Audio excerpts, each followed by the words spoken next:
dándolo como la segunda parte de la Biblia hebrea, que nosotros llamamos el Antiguo Testamento. Habíamos visto el martes pasado la división en tres partes que usa el judaísmo y que el mismo Jesús cita en el Evangelio como la ley, los profetas y los demás escritos.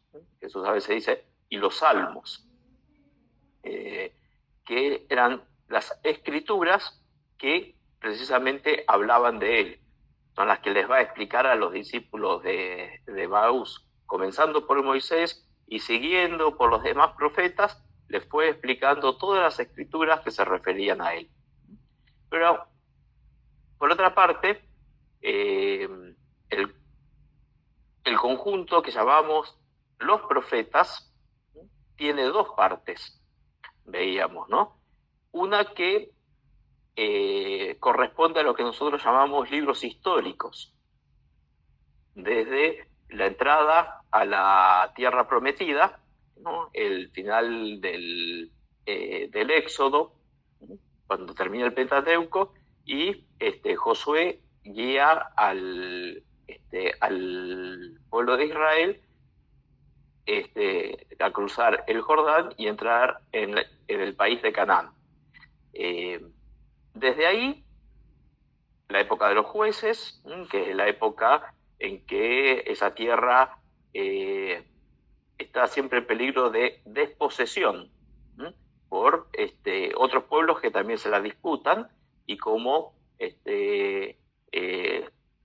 surgen personajes llamados los jueces, que son salvadores, salvan a algunas de las tribus o un conjunto de ellas, nunca es el Israel completo, ante una determinada circunstancia. Los libros de Samuel relatan el comienzo de la monarquía en Israel. Hasta entonces son tribus que están asociadas entre sí a través de una alianza. Pero el comienzo de la monarquía es el comienzo de una época estatal con su determinada organización, y vamos a ver que ahí surgen los profetas también, porque tiene un sentido regular esa nueva formación política que ha trascendido el ámbito familiar propio de la tribu, marcado por el acuerdo, la solidaridad y, como la palabra sabemos que significa monarquía, el gobierno de uno, siempre se presta al abuso de poder, a la arbitrariedad. Entonces, los profetas van a recordar las exigencias de la alianza y van a tratar de que las tradiciones tribales que hacen memoria de la presencia de Dios junto a su pueblo y la alianza establecida con él, que le asegura protección, se cumpla, porque está el peligro de culto a otros dioses, precisamente porque hay alianza con otros pueblos. Entonces los profetas siempre van a recordar, bueno, ¿con quién están aliados ustedes? ¿Quién es el que los salvó? Y así, por ejemplo, cobra un significado muy comprensible la expresión del profeta Oseas: Asiria no nos va a salvar. Ya no nos postraremos ante la obra de nuestras manos, ante los ídolos. O las advertencias de un contemporáneo de él, unos años después, Isaías denuncia de, ay, los que van a Egipto, los antiguos enemigos, a pedir ayuda ahora y confían en el apoyo que les va a dar el faraón, y que es como una caña que está astillada. Entonces si vos la querés usar de bastón y apoyarte en ella, lo único que vas a hacer es atravesarte la mano. Lo mismo también va a denunciar tiempo después Jeremías, en un cambio simplemente de reino de turno, de imperio global que domina la región. Ustedes siguen confiando en un vecino que les asegura que los va a defender ante la invasión de un poderoso.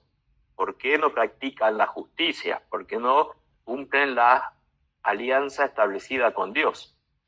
Ese se va a hacer el rol de los profetas. Por eso, los profetas anteriores corresponden a la narración histórica del surgimiento de la monarquía y va a terminar con la caída primero del reino del norte, Israel, y después del reino del sur, que tiene su capital en Jerusalén, de la dinastía davídica, sobre la que había tantas promesas y expectativas. Los profetas posteriores son libros que tienen consignada la predicación, mientras que en las otros vemos narrativa, relatos. En cambio, en los profetas posteriores vemos discursos, muchos con un valor lírico muy refinado, ¿no? Eran realmente cantores, poetas los profetas. Así prende también en el oído del que escucha la predicación y puede recordar las palabras. Casi son cantos los que proclaman los profetas. Y corresponden a algunos de los grandes predicadores: Isaías, Jeremías, Ezequiel, y veíamos que de un solo libro, en un solo rollo, 12 profetas juntos, de menor extensión. Bueno, ¿por qué vemos primero esta sección larga de los profetas y no comenzamos la Biblia desde el comienzo? Que precisamente esas son las primeras palabras, en el principio. ¿Por qué no empezar por el principio, por el acto creador de Dios? Porque esos relatos, toda la sección del Pentateuco con la historia del pueblo, es una historia bastante épica, nacional, que quiere animar al pueblo en un determinado periodo de crisis que precisamente viene cuando ya está bastante avanzado la actividad profética de estos predicadores que tienen el libro propio. Por eso yo les he pasado otra hojita, la habrán visto que es un tremendo cuadro que no explica nada, ¿no? Una sucesión de nombres y fechas. Es para tenerlo separado y tener una mirada de conjunto sobre una larga historia. Fíjense que comienza en el siglo IX a.C., año 800, casi 900, y termina con, en la vuelta del destierro, 400 años después, casi 500 años después. Si ustedes ven las columnas en que está distribuida este cuadro, primero aparecen los reyes de la casa de David, los que reinan en Jerusalén, y que son los que gobiernan la tribu de Judá. Al lado aparece Israel, que es el reino del norte. A veces nosotros confundimos. A todos los llamamos israelitas. En realidad son dos territorios distintos que en algún momento la casa de David gobernó sobre ellos. Tuvo alguna incidencia, pero sobre todo las tribus del norte siempre estuvieron separadas. La misma geografía de la Tierra Santa, totalmente quebrada por montañas, hace que la comunicación fuera muy distinta y hubiese hasta climas distintos, historias distintas, porque lo que le va ocurriendo es muy diferente en un caso y en el otro. Pero son paralelas las dos historias. Por eso en el libro de los Reyes alternan reyes de Israel, reyes de Judá. y a veces se lo cita, como la obra fue escrita en el sur, en el reino de Judá, dice, en el año tanto del reinado de fulano, rey de Judá. En alguna ocasión estuvieron aliados los dos estados, pero casi siempre combatiendo entre sí. Son los vecinos rivales, vamos a decir. En la columna del medio, que es la principal, yo ubiqué a los profetas. También para que ustedes vean el momento histórico en el que predican. Los más antiguos, Elías y Eliseo, que no tienen libro propio. Sus historias lo he puesto entre paréntesis en la sección donde está, del libro de los reyes. Elías, en el primer libro, del capítulo 17 al 22, de lo que trata cada uno. Eliseo, desde el capítulo 19 hasta en el libro siguiente, el segundo libro de Reyes, capítulo 13, no tienen un libro que haya consignado discursos suyos. Por eso las palabras son muy, muy breves. Y como vamos a ver, lo más importante en estos profetas son sus intervenciones y sus gestos. De ellos, por ejemplo, se narran milagros, mientras que de los otros profetas no hay un solo milagro. Son hombres muy comunes desde ese punto de vista, pero muy elocuentes para comunicar la inspiración que reciben como un mensaje. Por eso a Elías y a Eliseo lo llaman, más que profetas, hombres de Dios. Vemos que tienen otras características. Por momentos, como para hacer conexiones con el Evangelio, Jesús toma el aspecto en su predicación de Elías y Eliseo.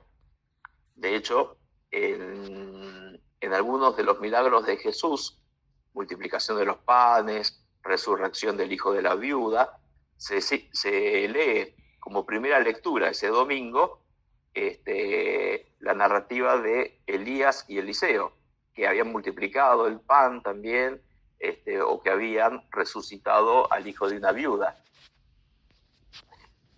Siguen profetas que sí tienen libro propio. Yo los puse, que ustedes ven aquí en el... A ver, ¿cómo hago para no taparme? Aquí estamos. Están en los dos extremos, porque mientras que Amós y Oseas, que tiene el papelito, son profetas del norte, Isaías y Miqueas son profetas del sur.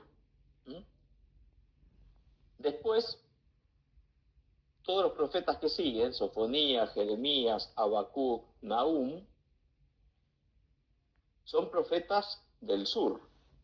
A Ezequiel lo vemos aparte, incluso en otra columna, ya no es izquierda-derecha como norte-sur, sino que aparece en un lugar aparte que es la tierra de Babel, donde es desterrado el pueblo. Ezequiel predica siempre en el exilio, no ha predicado en el país de Israel. Sí ha predicado mientras parte de Judá todavía permanecía en la tierra, hasta que se produce una segunda deportación, y entonces, pero él siempre ha predicado junto a los canales de Babilonia, como dice el Salmo. Y en el periodo final, ustedes van a ver que dice, segundo Isaías, tercer Isaías, los capítulos del 45 en adelante constituyen una segunda parte que, cuando uno ve el contexto, a los soberanos extranjeros que menciona, por ejemplo, a Ciro, rey de Persia. No puede ser el mismo profeta entonces que habló en tiempos del rey asirio Sennacherib, porque estamos en un caso en el año 700, incluso Isaías comienza a predicar alrededor del 750, perdón, del 720 antes de Cristo. Si nosotros vamos a la época del rey Ciro, que es 539 antes de Cristo, y supone que ya pasaron más de 150 años. No puede ser la misma persona. Las situaciones que describe además son distintas. Claramente el segundo Isaías anuncia el retorno del exilio.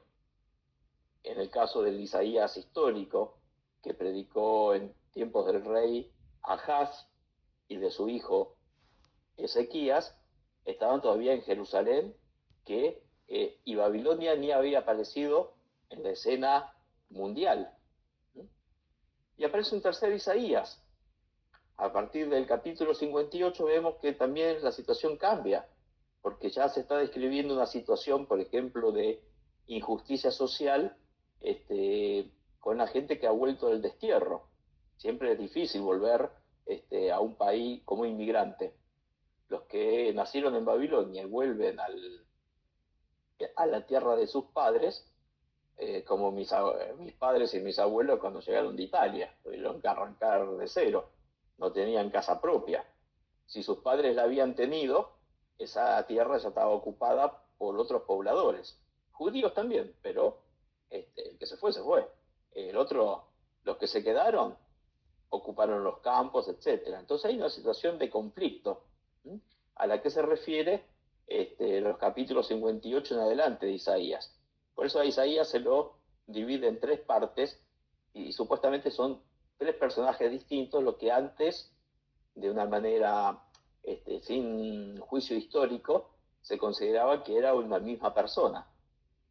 Si ustedes van, por ejemplo, a las versiones, a las traducciones que tienen de sus Biblias, claramente en el libro del Pueblo de Dios, la versión argentina, ahí ya los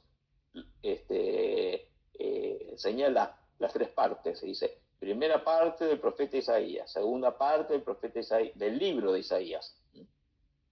Pueden ser tres personajes distintos. Bueno, todo esto es para que ustedes puedan ver el momento histórico en el que han predicado cada uno de estos profetas, y ligados a situaciones históricas que siempre dependían de las guerras que había, de las invasiones, porque ustedes en la Biblia tienen algún mapa, seguramente. Si ustedes ven el mapa del Medio Oriente, van a ver que lo que hoy es el Estado de Israel, el Líbano, está entre el desierto de Siria, al norte del desierto de la península arábiga, y el mar Mediterráneo. Es un pasillo, porque de un lado mar, del otro hay desierto. Entonces las vías de comunicación, y que hoy existen todavía, hoy están asfaltadas, y en parte son autopistas, pero en aquel tiempo eran los caminos por donde circulaban los ejércitos. Entonces las grandes potencias que estaban en torno a los ríos, el Nilo en Egipto, que ya es continente africano, y Mesopotamia en el Golfo Pérsico, el actual Irak, constantemente se disputaban ese territorio porque se invadían de un lado para el otro. De hecho, Egipto fue invadido por asirios primeros, que lo conquistaron, se liberaron. Los babilonios trataron de conquistarlo, no pudieron, y definitivamente perdieron su independencia cuando los conquistaron los persas. Ese lugar era transitado y nadie pide permiso para pasar. El grandote pasa porque tiene fuerza, así de simple. Es más, no es que se le cobra peaje a este que pasa. El que pasa, porque es grandote, es más fuerte, cobra tributo al dueño de la tierra, que no le queda otra que no solamente dejarlo pasar, sino que le tiene que dar de comer, tiene que alimentar su ejército, tiene que pagarle impuestos a aquel que de paso lo conquistó. todas estas cosas están presentes en la predicación de los profetas.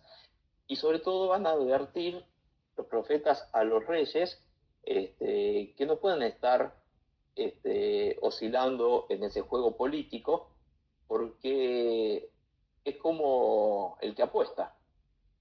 A veces se gana, casi siempre se pierde, ¿sí? Y es lo que provoca la caída tanto del Reino del Norte como la de Jerusalén. Al momento de decidir, me hago amigo de quién, de qué potencia, que se disputan el escenario del Medio Oriente antiguo, que era el mundo de entonces, era lo que se conocía. Y bueno, elegiste el lado equivocado, no lo podías saber. ¿Sí?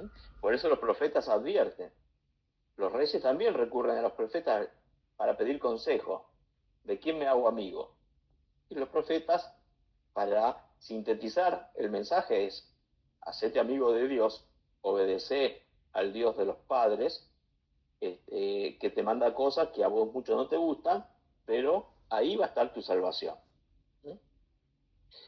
Eso es, en resumidas cuentas, lo que predican los profetas de Israel. Pero es importante tener en cuenta algunas cosas que ahora vamos a ir especificando.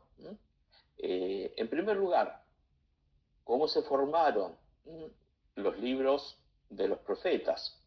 Tengamos en cuenta que recién en el siglo VIII, es decir, año 700, 700 antes de Cristo, es la época donde se consolida el uso de la escritura. La escritura existía tanto en Egipto como en Mesopotamia desde el 3000 antes de Cristo. Pero cuando más se difunde un sistema más sencillo de escritura, más accesible a todos, que es el alfabético, 22 signos en lugar de 600 signos. Es más fácil de aprender a escribir, que el alfabeto sigue siendo el que hoy usamos nosotros. Las mismas, prácticamente las mismas letras, con una forma un poco diferente de la grafía. Entonces, así como va a suceder después con la aparición, por ejemplo, de la imprenta, bueno, va a haber más libros porque no se escriben a mano.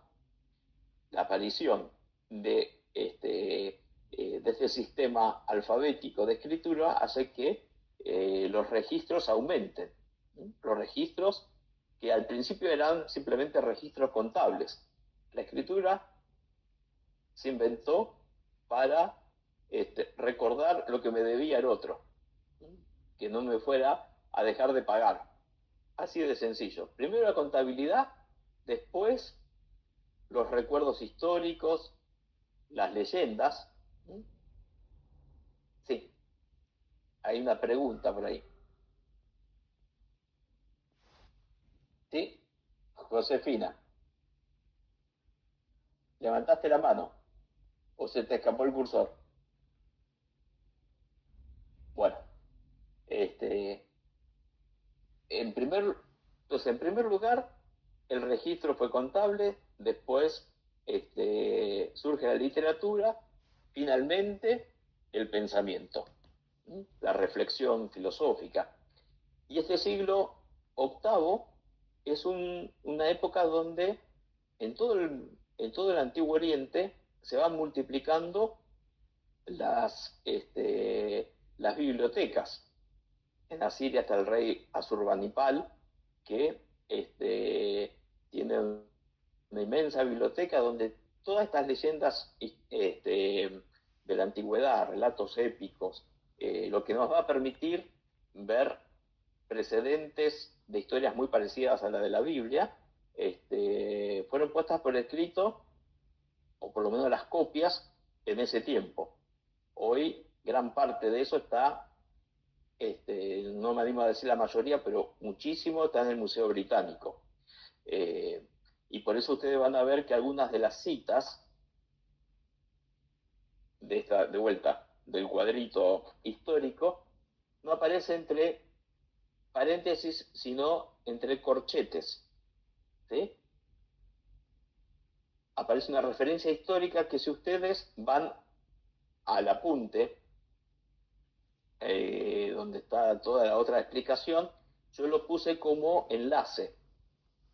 Ustedes con el cursor activan el enlace y van a parar al museo donde están estos relatos.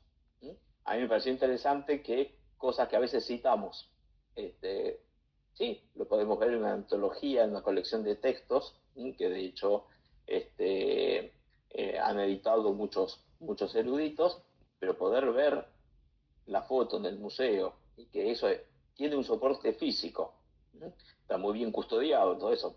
Y además voy a ver garabatos que no los entiendo, pero que existe, y que algunas inscripciones están escritas en las estatuas de los reyes que aparecen representados. La verdad que nos da un arraigo en la realidad histórica, es decir, esto no es invento, todo esto sucedió. Tiene una versión quizás diferente del enfoque de la Biblia, pero de hecho los relatos los podemos situar incluso históricamente, ponerle una cronología más exacta, ¿sí? Y no había una vez, simplemente, de una manera indefinida. ¿Sí? Bueno, en el siglo octavo, entonces, es el siglo de oro de la profecía, ¿sí? Porque aparecen estos grandes profetas. Pensemos, Amós, Oseas, Isaías, un libro tan largo, yo les decía, 7 metros por lo menos mide el rollo, cuando uno lo quiere abrir de punta a punta. ¿Sí?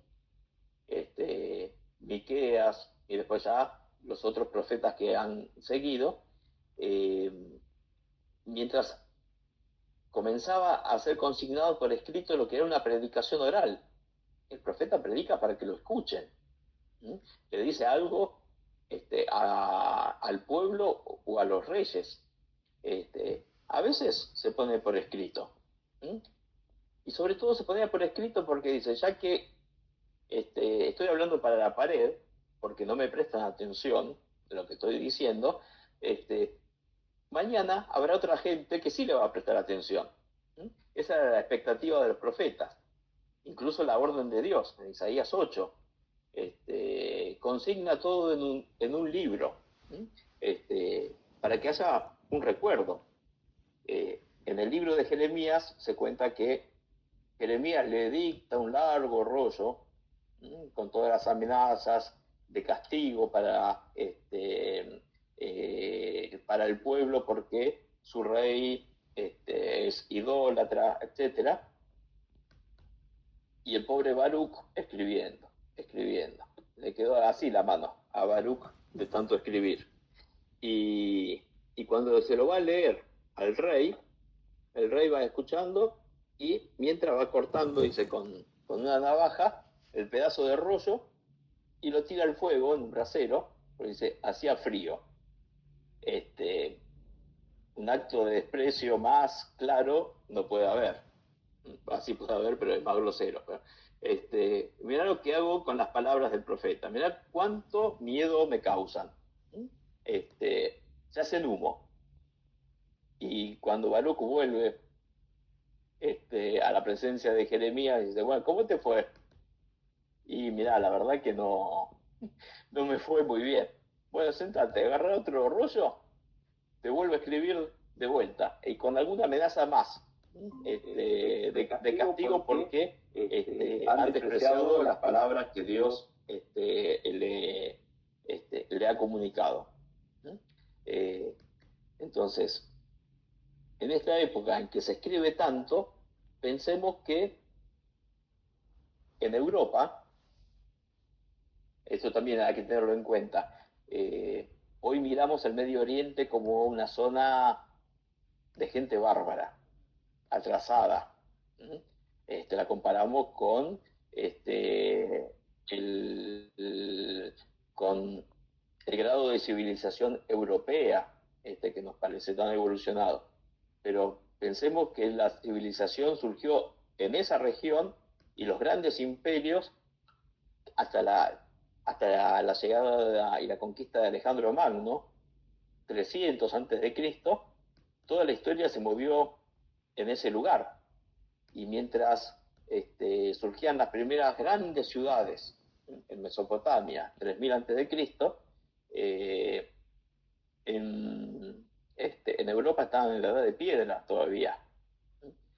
Si comparamos la época de los profetas, ellos están predicando y ya expuesta por escrito su predicación, después se va a seguir aumentando con otros aportes de los discípulos de los profetas. En Europa, Homero está cantando los relatos de la guerra de Troya y del retorno del héroe Odiseo, Ulises, a su tierra natal después de grandes peripecias. Tantos. Los poemas homéricos fueron puestos por escritos después.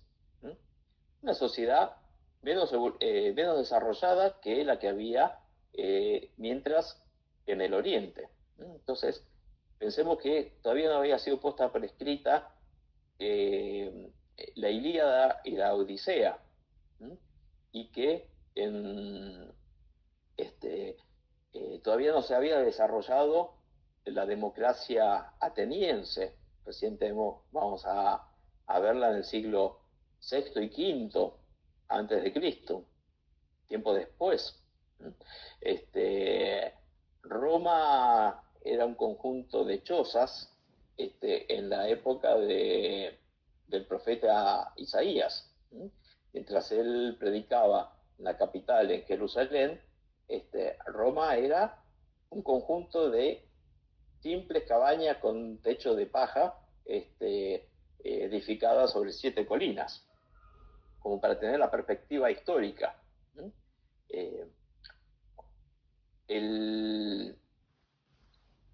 Se multiplican la predicación de los profetas en el contexto de la monarquía, precisamente como una palabra dirigida a los pastores de Israel, a los que están guiando al pueblo y que en muchos casos, por no decir la mayoría, los guían mal.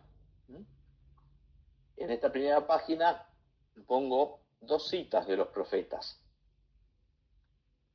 Una de Samuel dice: era rara la palabra del Señor y no eran corrientes las visiones en tiempos de Samuel.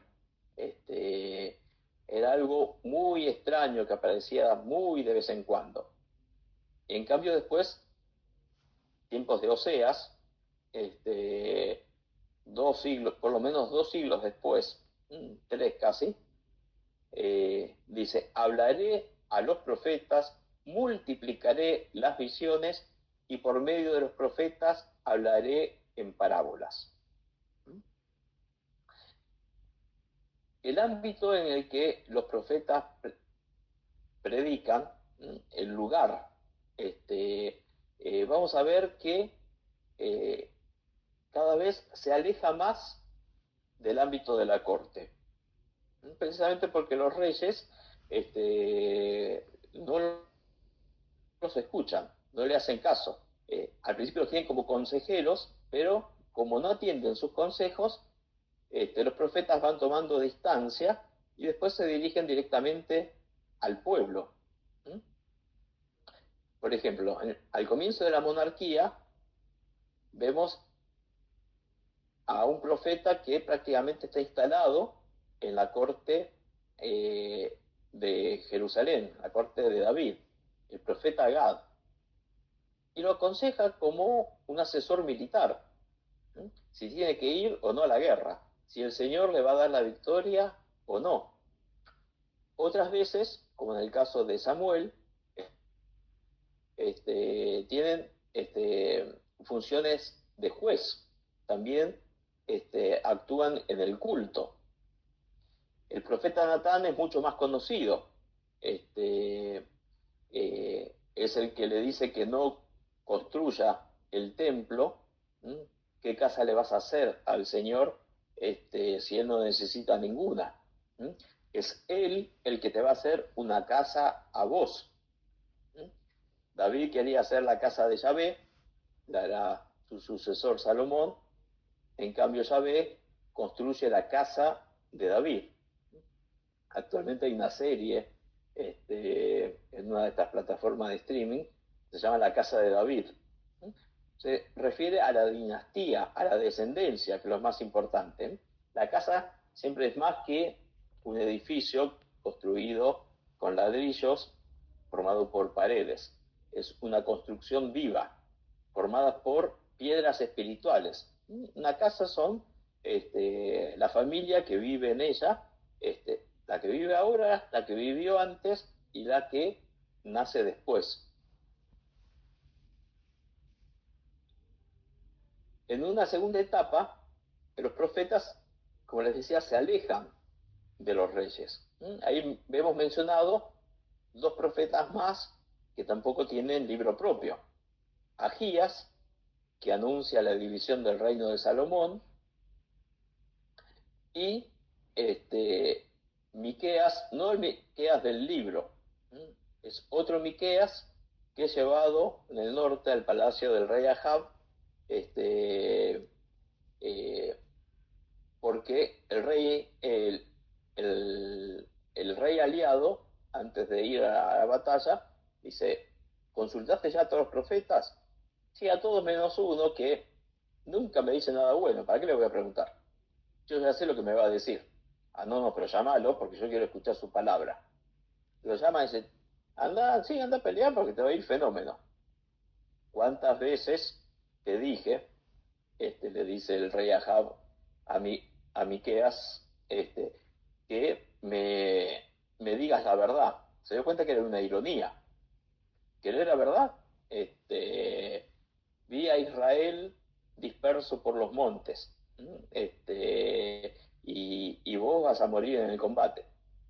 Te dije, ¿por qué no le pregunto? Para que me diga eso, no me convence. En cambio, los otros profetas lo apoyaban. Ahí se dan cuenta que ya hay algo propio, y que va a ser decisivo en la profecía de Israel. En los otros pueblos también había personajes inspirados que hablaban de parte de Dios, por supuesto, diciendo lo que los reyes querían escuchar. Este, y eran consultados por la iniciativa de los reyes. ¿Qué tengo que hacer? ¿Cómo me va a ir? En cambio, en Israel surgen mensajeros enviados por Dios y no convocados por los reyes. Donde nadie lo llama, donde a nadie le interesa lo que Dios pueda decir, se aparecen estos personajes molestos con una palabra de parte de Dios. Yo no te quiero escuchar. Y vamos a ver que a un pobre Jeremías, como se cansaron de escuchar al profeta de calamidades, lo tiraron adentro de una cisterna, que se calle, no lo quiero escuchar más.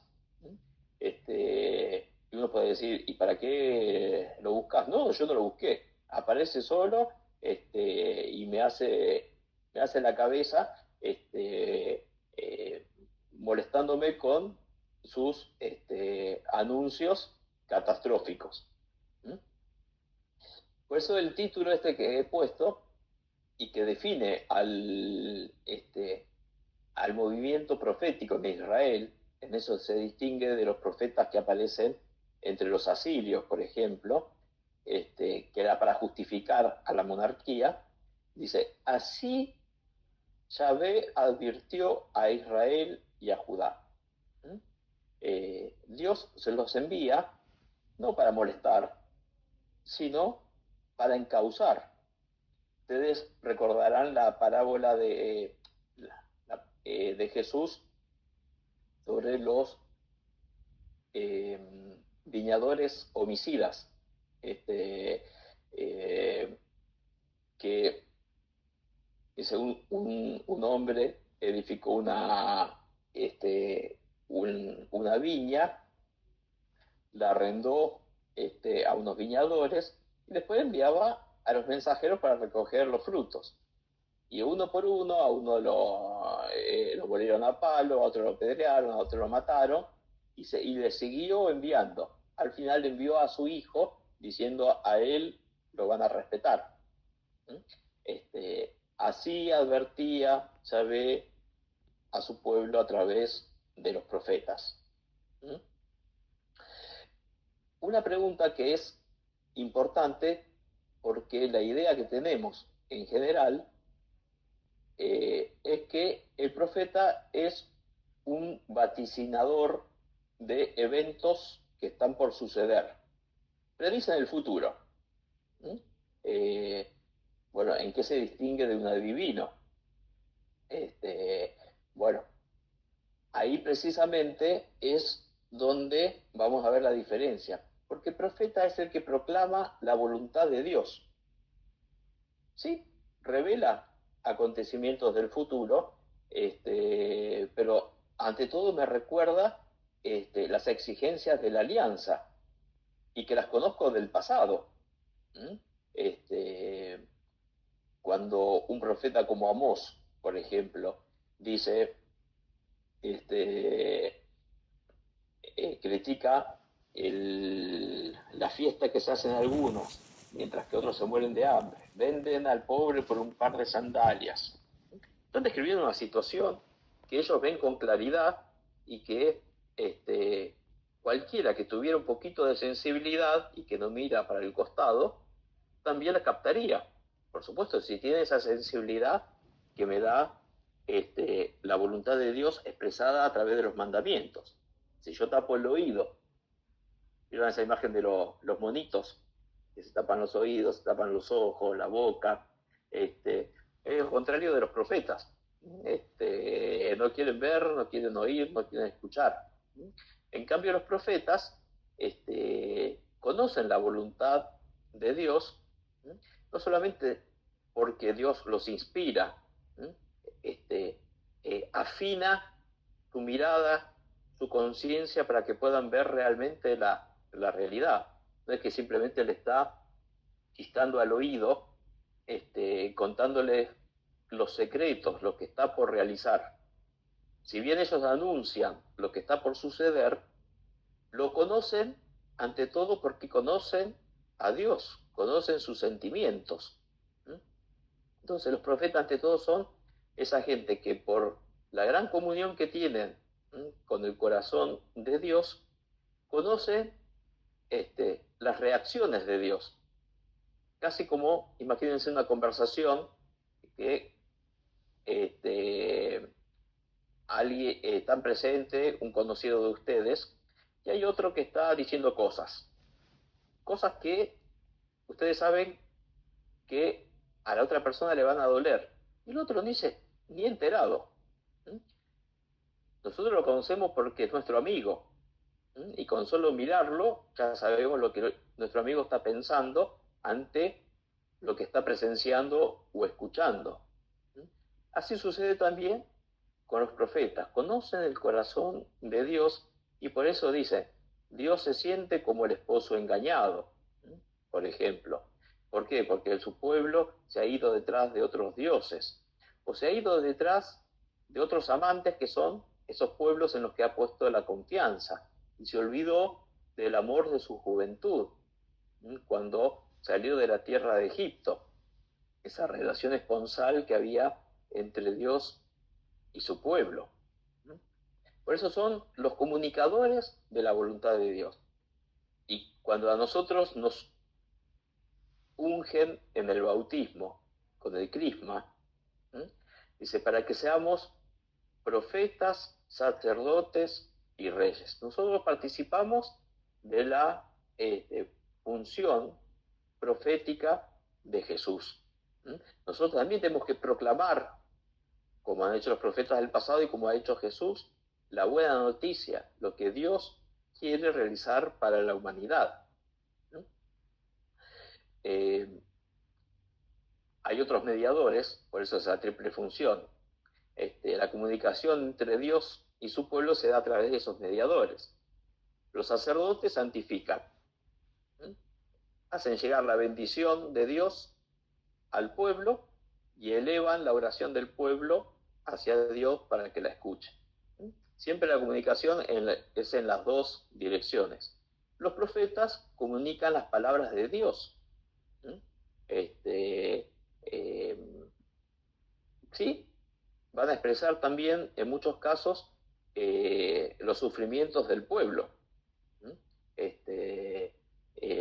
la súplica del pueblo cuando está arrepentido. No abandones para siempre a tu pueblo. Acuérdate de los tiempos antiguos. Y la otra mediación es la propia del pastor, que guía al rebaño. Es la que ejercían los reyes. Los reyes eran los pastores del pueblo. No solamente a imagen de David, que aparece como un pastor, cuando la mayoría de los relatos lo sitúan como un guerrero, pero bueno, de chico era pastor. Después va a tener que pastorear a las ovejas de Israel.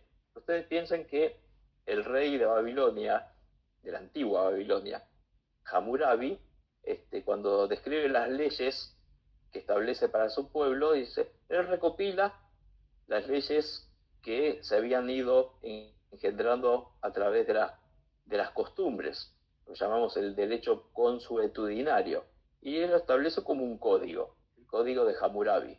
Dice, como pastor del pueblo, para que el fuerte no oprima al débil, para defender a la viuda, al huérfano, la función del pastor. Y por eso, en las insignias que tienen los reyes de Egipto, los faraones, les vemos en los brazos cruzados el báculo del pastor. Ese ganchito es el báculo del pastor. Parece el mango de un paraguas, pero en realidad es el báculo del pastor y el látigo del ganadero. Son las funciones que para guiar al pueblo. Hacemos una pequeña pausa, que yo tengo que hacer una pausa y ya seguimos. Ya vengo. Antes, estamos en la página 2, hay una cita del primer libro de Samuel. Dice, antes en Israel, cuando alguien iba a consultar a Dios, decía, vayamos al vidente, porque en vez de profeta, como hoy, antes se decía vidente. Pero no es que simplemente cambió la moda y por eso cambiamos la palabra. La palabra vidente hasta el día de hoy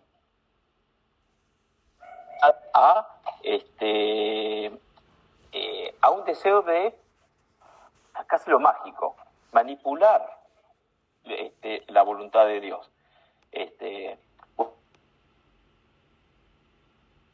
Un intermediario, me tiran las cartas, me leen la borra de café, la técnica que se les ocurra, pero en definitiva,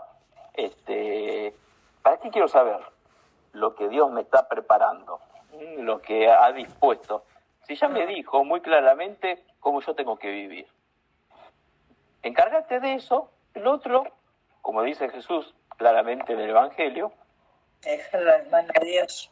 Claro, lo demás viene por añadidura. Ustedes preocúpense en buscar el reino de Dios y su justicia. Claro, como todos estos reyes atorrantes, reyes, pero también el pueblo en general, lo que les interesaba no era buscar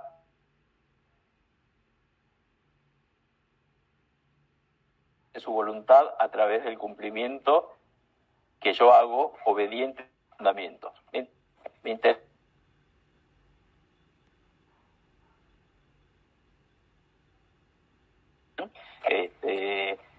Esa es la función del vidente, del adivino, que por supuesto me va a cobrar su tarifa.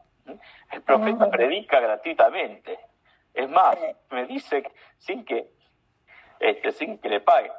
¿Cómo le voy a pagar? Si lo que me está anunciando son desgracias o me está exigiendo que yo me porte bien. Para eso no le pago. Le pago para que justifique mis acciones, que me apruebe en todas las fechorías que yo hago. Fíjense, hay otra cita, un poquito más abajo, del profeta Isaías, capítulo 30. Es un pueblo terco, criaturas hipócritas, hijos que no aceptan escuchar la instrucción del Señor, que han dicho a los videntes: no vean para nosotros visiones verdaderas, háblennos cosas halagüeñas, contemplen ilusiones. Para eso se recurre al vidente. Entonces, esa palabra va a ser desterrada, porque precisamente la adivinación está muy ligada a la magia y a un deseo de manipular la voluntad de Dios. Más que preguntarle qué me va a suceder, yo le estoy queriendo decir a Dios que realice lo que yo quiero. Otra pregunta que yo dejo es: taumaturgos son los que hacen prodigios, por lo general sanadores o mensajeros de Dios. ¿Para qué buscamos al hombre de Dios, como Elías y Eliseo, que hacen grandes prodigios? ¿Por qué buscaban a Jesús? Le dio de comer a la multitud. Este es el profeta que debería venir. Anda a buscarlo, lo hacemos rey. Y Jesús se sube a la barca y se va bien lejos. Siempre está la manipulación de parte del ser humano que quiere recibir los dones de Dios y aprovecharse de una manera totalmente condicional. Me gustan los beneficios de Dios, no me gustan sus exigencias. Y por eso cuando lo encuentran en Cafarnaúm a Jesús, que se había ido en barco, en parte caminando por encima de las aguas: Maestro, ¿cuándo llegaste? Porque no te dimos llegar, pegamos la vuelta, te venimos corriendo, buscando por todos lados. Ustedes me buscan porque vieron hasta saciarse. Busquen el verdadero alimento, aquel que produce la vida eterna, aquel que permanece para siempre, que es que verdaderamente nutre y que no es pan hoy multiplicado, pero pan para la barriga, hambre para mañana. Por eso el término que más se va a aplicar a estos mediadores del mensaje de Dios es el de profeta, Nabí. Tanto en el hebreo como en el árabe, en realidad en todas las lenguas semíticas es muy, muy parecido el término.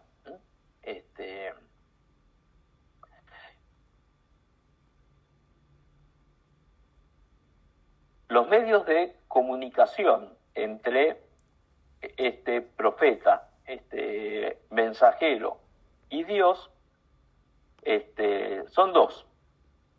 Todo lo que nosotros conocemos, lo conocemos porque entró por los ojos o lo escuchamos, entró por los oídos. Por eso tenemos que cuidar tanto la vista como el oído.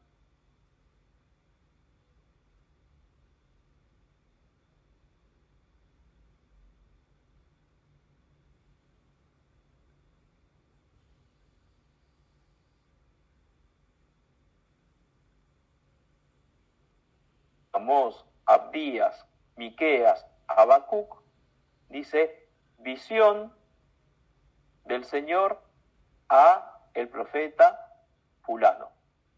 Se manifiesta a través de visiones.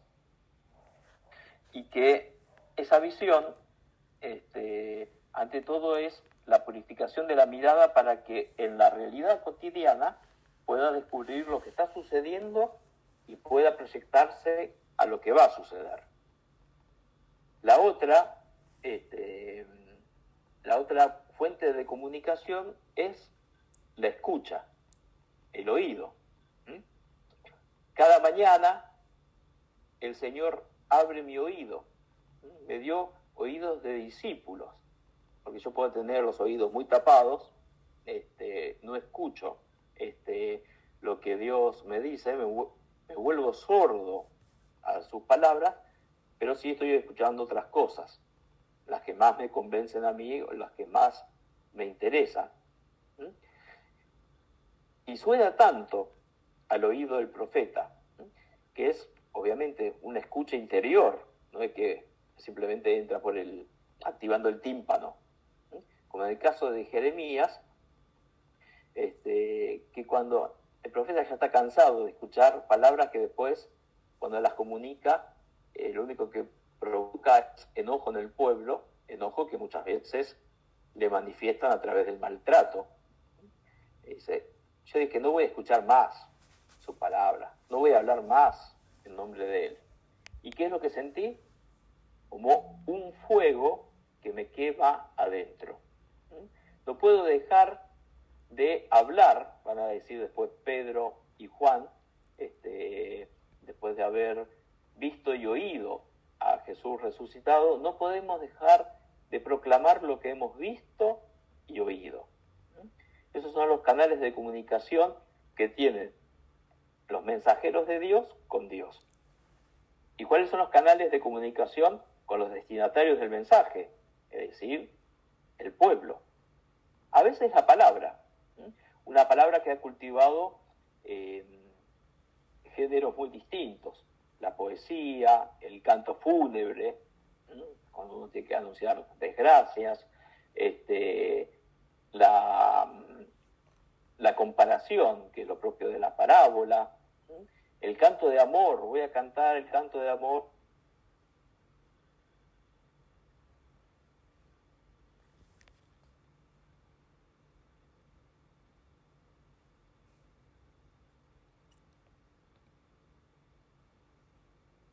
Vemos que el valor pedagógico que tiene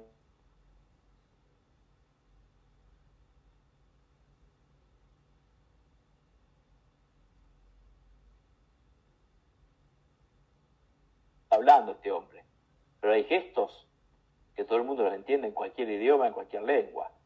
A una persona le hago este ademán. ¿Ustedes entendieron que significa una amenaza? Y no he abierto la boca, no he pronunciado palabras, simplemente he hecho un gesto. Cuando nosotros hacemos un viaje, y si nos encontramos en un país que se habla otra lengua y nosotros no la terminamos de conocer y no sabemos cómo comunicarnos, y seguramente hambre no vamos a pasar. Con un par de gestos con las manos, nos damos a entender que queremos un lugar, que nos muestren un lugar donde se come. Y así puede parecer muy risueño, pero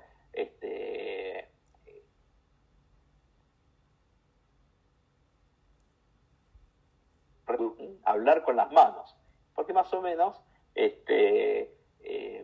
con las manos se pueden reproducir las acciones que uno quiere vivir.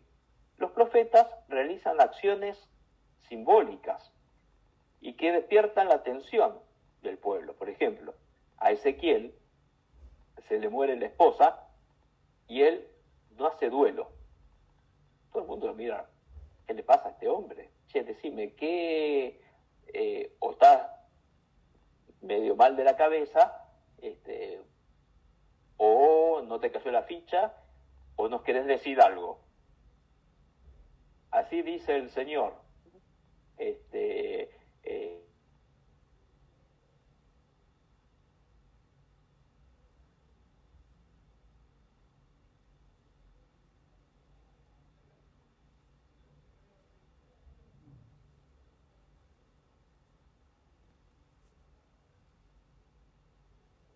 Va a ir camino al destierro.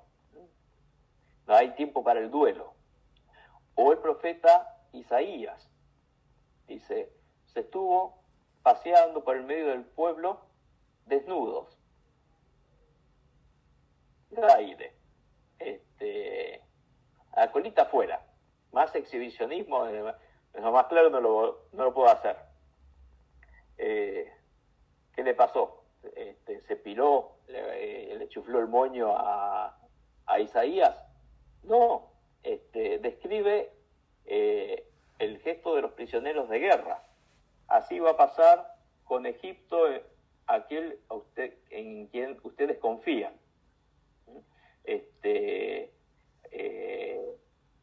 Van a ir cautivos del rey de Asiria, con la cola al aire. Si nosotros vemos las representaciones de los asirios, los grabados en relieve, vemos a los egipcios que por entonces gobernaba una dinastía del sur, africana. Había faraones negros, y gran parte del ejército eran estos llamados nubios o cusitas. Y vemos a los soldados negros en fila, todos desnuditos, que es la mayor humillación. Así los dejaron al vencido. Entonces, a través de esos gestos,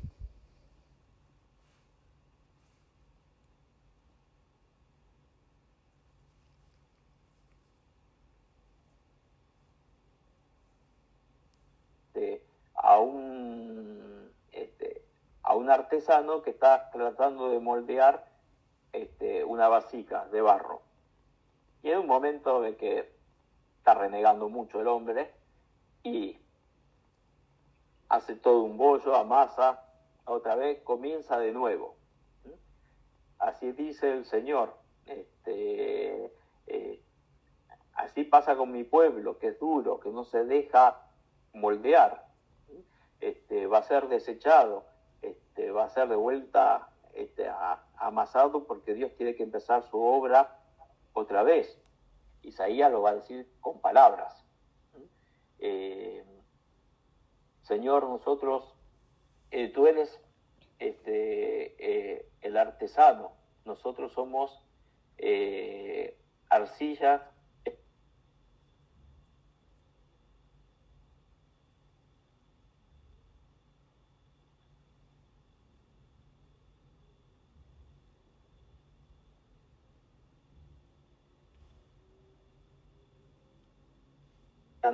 el barro como lo hace un alfarero. Lo importante es tener en cuenta que estas acciones simbólicas son recursos pedagógicos, mientras que en otros profetas de otros pueblos, algunas acciones, algunos rituales quieren tener un valor instrumental. Por ejemplo, se han encontrado en el Antiguo Egipto, son de los más primitivos, muy antiguos, mucho más anteriores a todos estos profetas. Se llaman textos de execración. Y son a veces vasijas y otras veces tienen forma de una figura humana, son muñequitos de barro. Y tienen escrito el nombre de todos los pueblos vecinos de Egipto, los potenciales enemigos, los que nos pueden hacer daño. Y la estatua parece rota, la pequeña imagen. Era lo más parecido a lo que en Jamaica se practica como el vudú.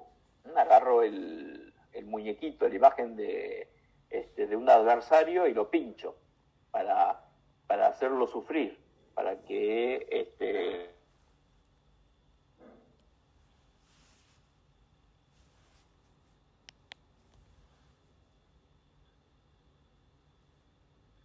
hasta en la religión revelada, que los ritos que utilizamos pueden ser utilizados casi de una manera mágica, más que como medios de comunicación de la gracia de Dios. Yo pretendo que Dios realice mi voluntad.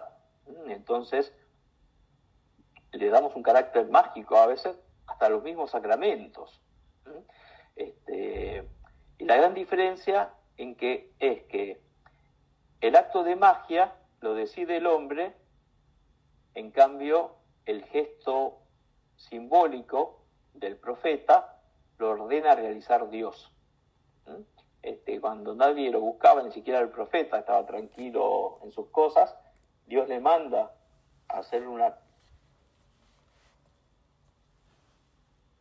Se le encarga a un profesional de estas artes. El mago quiere cambiar el curso de los hechos.